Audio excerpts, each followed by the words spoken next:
Get it right in the right spot.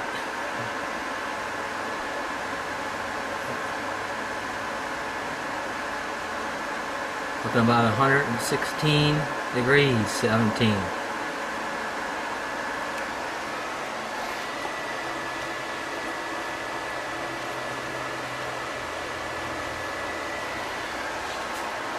We are utilizing only one exit and one enter. We have a one-way valve for the enter that operates at under a half a pound and no valve on the out. So it only has to go one way.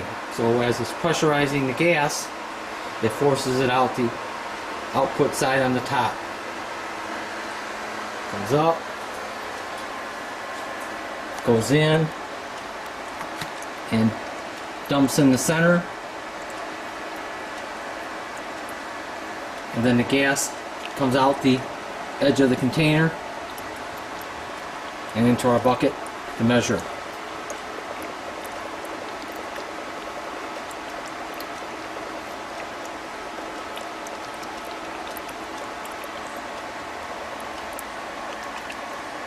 My wife's going to hold the camera. I'm going to light a couple bubbles to show that we are getting gas.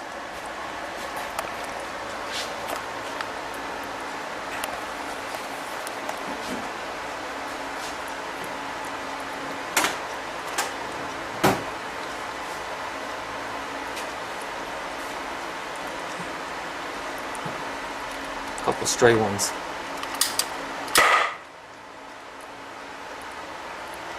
That lit a whole bunch at one time.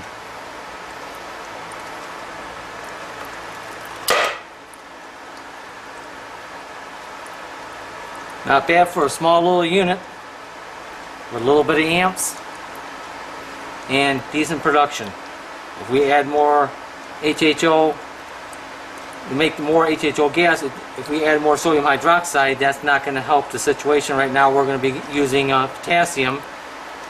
Talking about this with other inventors and different manufacturers of dry cells. They say potassium hydroxide does better. It handles better temperatures. Sodium hydroxide, when it gets hot, it has an effect on the production. So this is running cool. As it heats up, this production will slow down. That's why you see on my welding machine it has fans, so it keeps it cool and keeps the production up. Talking to the manufacturer of the machine, using potassium, you can run it stronger mix, get more production, and not have to worry about the temperature as much as compared to sodium hydroxide. The manufacturer that makes the welding machines have it down to a science. We have a smaller unit coming in. It puts out 5 liters per minute at 9 amps.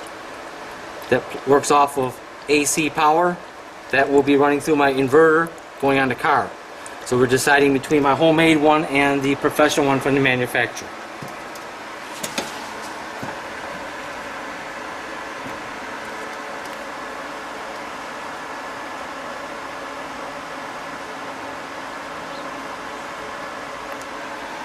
Now I'll do an amp check again as it's warming up.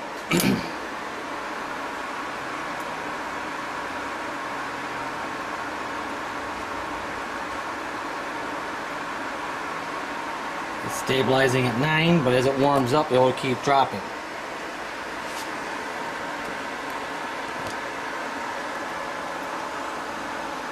And we still are running off the battery.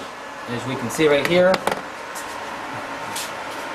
our voltage is dropping below 13. We're running on battery only, 100 amp battery. We start at about 13 volts.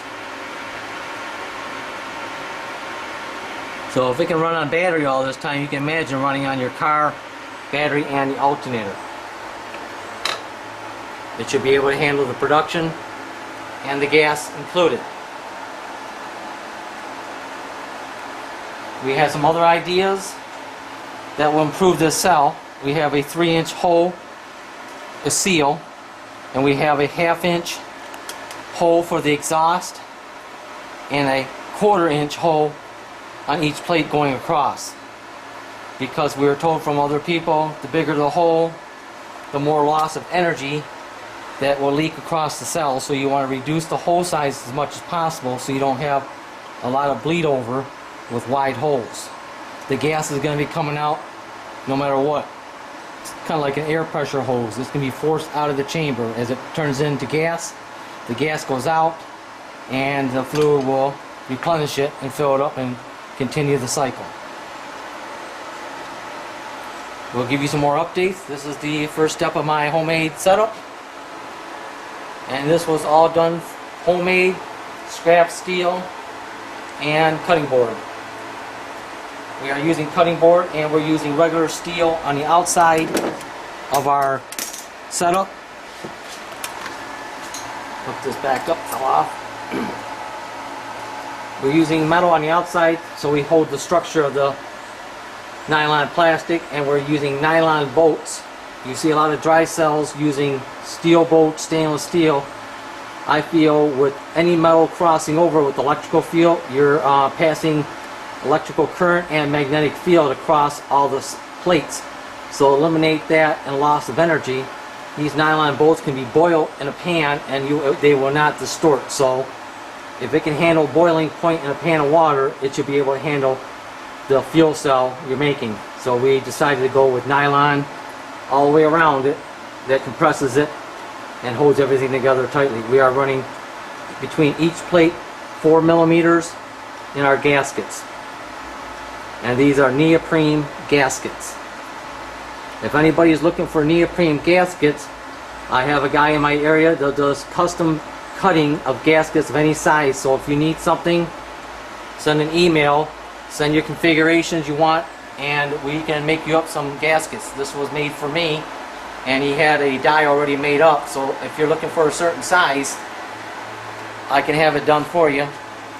So anybody looking for gaskets, these are chemical resistant neoprene gaskets.